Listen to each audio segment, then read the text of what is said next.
बिस्मिल्लाहिर्रहमानिर्रहीम।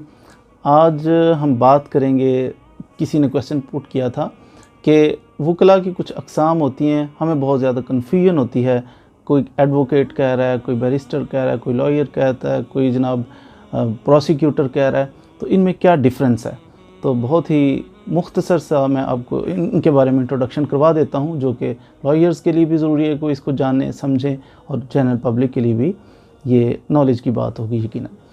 अच्छा, बात करते हैं सबसे पहले एडवोकेट और लॉयर।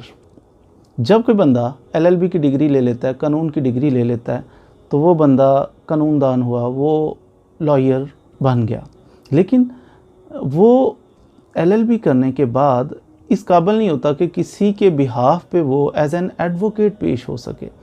एडवोकेट के तौर पर पेश होने के लिए उसे किसी लॉयर को लाइसेंस लेना पड़ेगा मुतल्लिका बार काउंसिल से। जैसे पंजाब में अगर होगा तो वो पंजाब बार काउंसिल से अप्लाई करेगा और एक लाइसेंस इशू होगा उसको कि he can appear as an advocate, किसी के बिहाफ पर भी वो एडवोकेट के तौर पर पेश हो सकता है।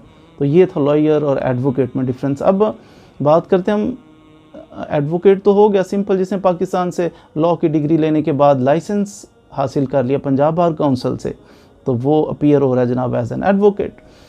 बाद दफ़ा बैरिस्टर भी होते हैं, वो भी नॉर्मल प्रैक्टिस कर रहे हैं कोर्ट्स के अंदर। बैरिस्टर वो होता है जिसने पाकिस्तान से डिग्री ली थी, वो तो था लॉयर, फिर उसने लाइसेंस ले लिया, एडवोकेट हो गया, फिर उसने 2 साल के बाद मज़ीद लाइसेंस हाई कोर्ट का ले लिया, तो वो एडवोकेट हाई कोर्ट हो गया। अब बैरिस्टर भी सेम वही चीज़, वही काम परफॉर्म कर रहा होता है हमारी कोर्ट्स के अंदर जैसे आम एडवोकेट्स कर रहे हैं। लेकिन फ़र्क इसमें यह है, जिसने कानून की डिग्री इंग्लैंड से हासिल की वो बंदा बैरिस्टर कहलाता है, लेकिन उसका फंक्शन इधर जस्ट लाइक अ लॉयर, वो आम वकला की तरह ही अदालतों में पेश होता है। उसे कोई प्रायोरिटी बेसिस पे कोई भी रिलीफ नहीं मिलता आम वकला की तरह। लेकिन डिफरेंस उसमें ये होता है कि उसने लॉ की डिग्री जो है वो इंग्लैंड से हासिल की। अब इंग्लैंड में भी लॉयर्स की 2 अक़साम हैं। नंबर 1, ऐसे वकला उधर होते हैं कि जो बैरिस्टर कहलाते हैं, और दूसरे सॉलिसिटर। बैरिस्टर वो होते हैं कि जो कोर्ट के अंदर अपना केस प्रेजेंट करते हैं, ये बैरिस्टर कहलाते हैं। और कुछ ऐसे वकला होते हैं जो इंग्लैंड के अंदर ऑफिस वर्क करते हैं, क्लाइंट के साथ डील करते हैं, अपना जनाब जितना भी ब्रीफ है वो तैयार करते हैं, केस तैयार करते हैं, सारा टोटल केस जो है ना वो ऑफिस में वो हैंडल करते हैं, उनको कहते हैं ये सॉलिसिटर है। ये कोर्ट के अंदर अपीयर नहीं होता। अब बैरिस्टर जो है वो कोर्ट्स के अंदर अपीयर होता है, आर्गूमेंट्स करता है अदालत में, तो उसे बैरिस्टर। ये था डिफरेंस सॉलिसिटर और बैरिस्टर में और एडवोकेट में। इसी तरह बाज़ हमें सुनने को मिलता है कि फ़लाँ प्रोसिक्यूटर है। छोटी अदालतों में आप चले जाएं, सेशन कोर्ट में चले जाएं, या फिर आप ज़िला कचहरी में चले जाएं, तो उधर क्रिमिनल केस जो होते हैं, मार धाड़ लड़ाई झगड़े वाले केसेस, उनके अंदर सरकारी वकील एक होता है। सरकारी जो वकील होता है सरकार की तरफ से, क्योंकि क्रिमिनल जो केसेस हैं वो ये समझा जाता है हमेशा स्टेट के अगेंस्ट ऑफेंस कमिट होता है क्रिमिनल, तो स्टेट जो है वो ज़रूर पार्टी होती है। अब स्टेट की तरफ से, सरकार की तरफ से जो वकील साहब, सरकारी वकील साहब पेश होते हैं निचली अदालतों में, उनको कहते हैं ये एडीपीपी है, एडिशनल डिस्ट्रिक्ट पब्लिक प्रोसिक्यूटर। ये एडीपीपी है। एडीए असिस्टेंट डिस्ट्रिक्ट अटॉर्नी, ये सिविल केसेस में पेश होते हैं। जैसे क्रिमिनल केसेस में एडीपीपी पेश होते हैं, तो सिविल नेचर के जो केसेस हैं उसमें एडीए पेश होते हैं। इसी तरह आप बात करें हाई कोर्ट की, हाई कोर्ट के अंदर आपको मिलेंगे जनाब प्रोसिक्यूटर जनरल पंजाब, ये सबसे हाई लेवल पे होते हैं क्रिमिनल केसेस में।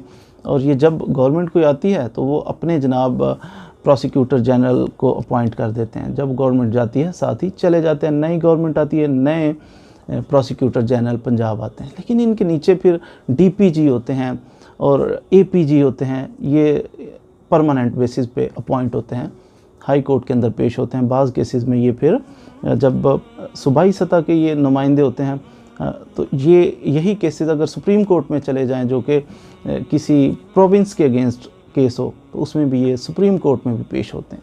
इसी तरह सिविल नेचर के केसेस में हाई कोर्ट में आप देखें तो उधर एडवोकेट जनरल पंजाब, उसके बाद जनाब एडिशनल एडवोकेट जनरल पंजाब, उसके बाद जनाब असिस्टेंट एडवोकेट जनरल पंजाब, ये सिविल नेचर के केसेस को डील करते हैं।